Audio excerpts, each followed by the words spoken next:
Welcome to the learning desk. आज के इस वीडियो में हम देखेंगे कि आइल्स राइटिंग टास्क 2 से रिलेटेड क्या सबसे कॉमन क्वेरीज होती हैं, क्वेश्चंस होते हैं कैंडिडेट्स के पहले, इससे पहले कि वो अपने आइल्स एग्जाम को अटेम्प्ट करते हैं। याद रखिए द लर्निंग डेस्क के चैनल को सब्सक्राइब करना है।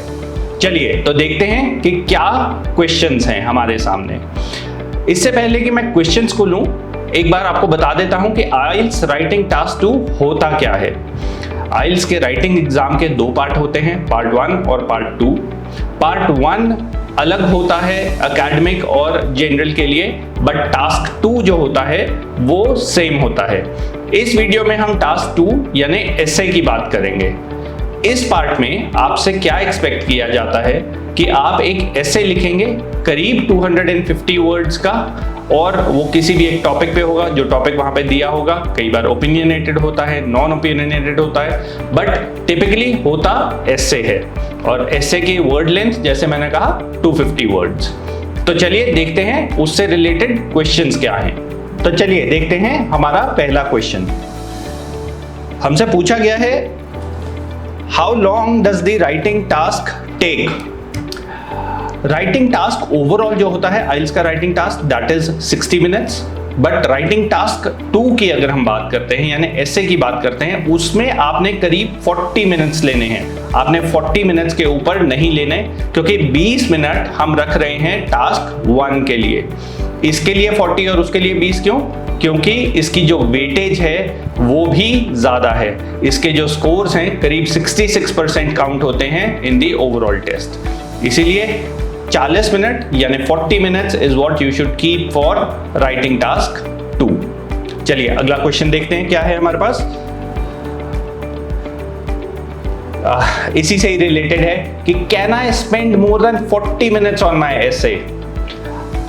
कर सकते हैं, बिल्कुल कर सकते हैं, बट ये ध्यान रखिए जैसे मैंने अभी बोला, अगर आप 40 मिनट से ज्यादा इस एसे पे ले लेंगे, इस टास्क पे ले लेंगे, तो दूसरे टास्क के लिए टाइम इनफ नहीं बचेगा। प्रैक्टिस यही कीजिए कि आप 40 मिनट्स ही लें, उसके ऊपर ना लें। अगला क्वेश्चन देखते हैं। Should I attempt the task 1 और टास्क 2 फर्स्ट। पहले टास्क 1 करें या टास्क 2, इससे कोई फर्क नहीं पड़ता, एज लॉन्ग एज आप टाइम का ध्यान रख रहे हैं। टाइम अगेन जैसे मैंने कहा 20 मिनट और 40 मिनट उतना ही रखना है, बट कौन सा पहले करें ये कंप्लीटली आपकी चॉइस है, आप पे डिपेंड करेगा। आप चाहे तो पहले टास्क 1 कर दीजिए या पहले टास्क 2 कर दीजिए। ज्यादातर जो स्टूडेंट्स हैं वो टास्क 1 ही पहले करते हैं ताकि वो 20 मिनट में ओवर हो जाए। चलिए अगला क्वेश्चन देखते हैं। What is the difference between general writing task 2 and academic writing task 2? दोनों में फर्क क्या है? दोनों में कोई खास फर्क नहीं है। दोनों में ही ऐसे लिखना होता है, 250 वर्ड लिमिट का ही ऐसे लिखना होता है। जो ऐसे का टॉपिक होता है उसमें 19-21 का फर्क होता है। एकेडमिक ऐसे थोड़ा सा टफ होता है मार्जिनली आपके जनरल ऐसे से, बट ऑल प्रैक्टिकल पर्पसेस दोनों ऑलमोस्ट सेम होते हैं। स्ट्रैटेजीज भी दोनों के लिए सेम ही यूज होती हैं। चलिए अगला देखते हैं question. How much is writing task 2 worth. क्या वर्थ है, कितने पॉइंट्स हैं? जैसे मैंने पहले कहा 66%, यानी आपका जो राइटिंग टास्क 1 है उससे 2 गुना। अगर राइटिंग टास्क 1 को 33% मिल रहे हैं यानी 33 पॉइंट्स मिल रहे हैं, आपके राइटिंग टास्क 2 के लिए 66 पॉइंट्स मिलेंगे। इसीलिए हम वहां पे टाइम भी उसी हिसाब से 66% टाइम हम उसको दे रहे हैं। चलिए आगे देखते हैं। What kinds of essays are there in writing task 2? किस तरह के ऐसे आते हैं? ऐसे कई तरह के हो सकते हैं। ओपिनियनेटेड होते हैं, नॉन ओपिनियनेटेड होते हैं, प्रॉब्लम सॉल्यूशन होते हैं, एडवांटेज डिसएडवांटेज होते हैं। बहुत अलग अलग तरह के एसेज होते हैं जिनमें कि आपने कई जगह पे अपनी ओपिनियन देनी होती है, कहीं पे आपने किसी प्रॉब्लम के बारे में बताना होता है, उस प्रॉब्लम के सॉल्यूशंस देने होते हैं, कहीं पे आपको एक सिचुएशन दी गई होती है, उस सिचुएशन के एडवांटेजेस डिसएडवांटेजेस बताने होते हैं। तो कई तरह के ऐसे आते हैं। अगर आपको इसकी डिटेल चाहिए कि किस ऐसे में क्या एक्सपेक्टेड है, क्या होना चाहिए, उसके लिए एक अलग वीडियो है जिसके का लिंक आपके लिए डिस्क्रिप्शन में है, आप उसको जाके रेफर कर सकते हैं। बट बेसिकली ये हैं डिफरेंट काइंड्स ऑफ एसेज जो इसमें आ सकते हैं।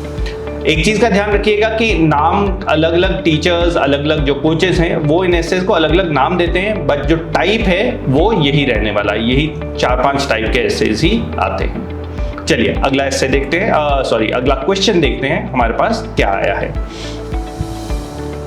How is writing task 2 scored? Scores कैसे दिए जाते हैं? अगर आप बैंड डिस्क्रिप्टर देखेंगे जो कि आइल्स की तरफ से ऑफिशियली इशू किया जाता है, उसमें बहुत क्लियरली मेंशन्ड है कि 4 तरह से आपका जो राइटिंग टास्क 2 है उसको स्कोर किया जाएगा। पहला होता है टास्क अचीवमेंट। टास्क अचीवमेंट का क्या मतलब होता है कि आपसे जो पूछा गया आपने क्या उसको पूरी तरह एडहियर किया कि नहीं, जो कुछ भी टास्क में पूछा गया। इसको टास्क रिस्पॉन्स भी कहते हैं, TR या TA कहते हैं, कि जो पूछा गया उसको बताया गया कि नहीं बताया गया। उसके अलावा होता है कोहेजन एंड कोहेरेंस, कि जो आपने लिखा वो कोहेसिव था, पैराग्राफिंग सही की कि नहीं की, जो सेंटेंसेस हैं वो एक दूसरे से मेल खा रहे हैं या नहीं खा रहे हैं। तीसरा होता है लेक्सिकल रिसोर्स या वोकैबुलरी, यानी जो आपने वर्ड्स यूज किए हैं वो कैसे यूज किए हैं, टॉपिक से रिलेटेड हैं या नहीं है, स्पेलिंग मिस्टेक्स हैं या नहीं है। एंड फोर्थ होता है ग्रामर, कि आपने जो सेंटेंसेस बनाए उनमें ग्रामर सही है या नहीं है, या किस लेवल की ग्रामर आपने यूज की है। तो इन चारों के ही 25% ईच की वेटेज होती है, विच मेक्स इट 100%। तो चलिए देखते हैं अगला question. Do I need to give my opinion in the essay? हर एसे में ओपिनियन देने की जरूरत नहीं है। आपको हर एसे में ओपिनियन नहीं देनी। बहुत ध्यान से आपने पढ़ना है कि क्या एसे में ओपिनियन मांगी गई है या नहीं मांगी गई है। जैसे प्रॉब्लम सॉल्यूशन एसे जो होता है वहां पे आपकी ओपिनियन नहीं मांगी गई होती, सिर्फ सुझाव मांगे गए होते हैं कि सॉल्यूशन क्या हो सकते हैं, ओपिनियन नहीं है वो।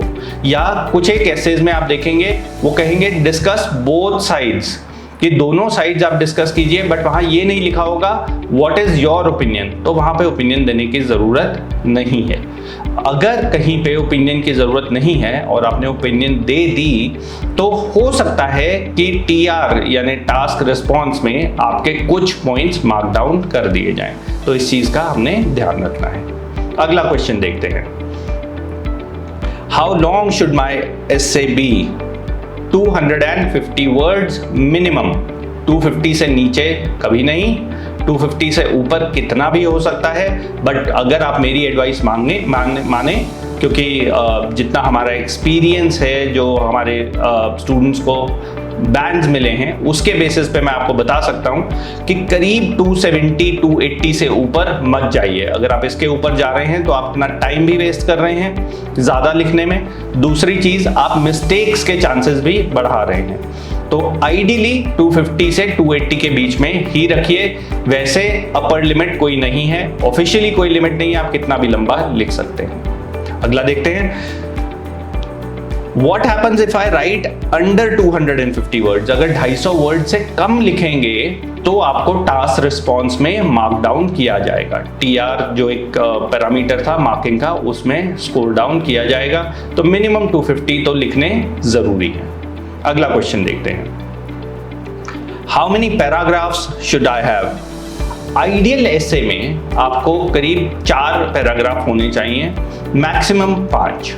इंट्रोडक्शन पहला, बॉडी पैराग्राफ 1, 2, दूसरा और तीसरा, और फाइनली कंक्लूजन। तो ये 4 पैराग्राफ्स होते हैं जो आपको टिपिकली चाहिए होते हैं। बट अगर आपके एसे में मल्टीपल चीजें पूछी गई हैं तो कई बार ओपिनियन के लिए हम बॉडी पैराग्राफ 3 भी बना देते हैं, बट जरूरी नहीं है। अगर आप 4 भी बना रहे हैं तो भी बिल्कुल सही है। दोबारा, introduction, body paragraph 1, body paragraph 2 and finally conclusion. चलिए अगला क्वेश्चन देखते हैं। Do I need a conclusion? जैसे अभी मैंने कहा, yes you do need a conclusion. एक राउंड ऑफ करने के लिए टास्क रिस्पॉन्स में और दोनों ही कोहेजन और कोहेरेंस में भी इसके आपको पॉइंट्स मिलेंगे। तो फाइनली जब आप ऐसे लिख रहे हैं, जो आखिरी 3 लाइनें हैं वो कंक्लूजन होनी चाहिए और एक अलग पैराग्राफ की तरह उसको लिखना चाहिए। चलिए आगे देखते हैं। What types of topics will I get in writing task 2? कैसे भी टॉपिक आ सकते हैं, बहुत वेरिड टॉपिक्स होते हैं, बहुत अलग अलग तरह के टॉपिक्स होते हैं। एजुकेशन होता है, क्राइम होता है, पॉल्यूशन होता है, करंट अफेयर्स होता है, साइंस से रिलेटेड हो सकता है, एनवायरनमेंट से रिलेटेड, एडवर्टाइजिंग से रिलेटेड, कुछ भी हो सकता है। बहुत सारे टॉपिक्स हैं, बहुत सारे आइडियाज़ आपको चाहिए होते हैं इसके लिए। तो what I would recommend is कि हमने बहुत सारे जो कॉमनली आस्क्ड क्वेश्चंस हैं, जो कॉमनली आस्क्ड टॉपिक्स हैं, उस पर बहुत से वीडियोस बनाए हुए हैं आपके लिए। तो उन वीडियोस को जाइए, देखिए, ताकि आपको एक तो पता लगेगा कि ऐसे लिखना कैसे है, दूसरा ये भी पता लग जाएगा कि आइडिया क्या यूज़ कर सकते हैं। अगर ये टॉपिक आया तो मैं क्या लिख सकता हूँ या क्या लिख सकती हूँ, वो भी पता लगेगा। तो उनको आप रेफर कर सकते हैं। चलिए अगला देखते हैं हम, अगला क्या है। तो चलिए देखते हैं अगला क्वेश्चन क्या है हमारे पास।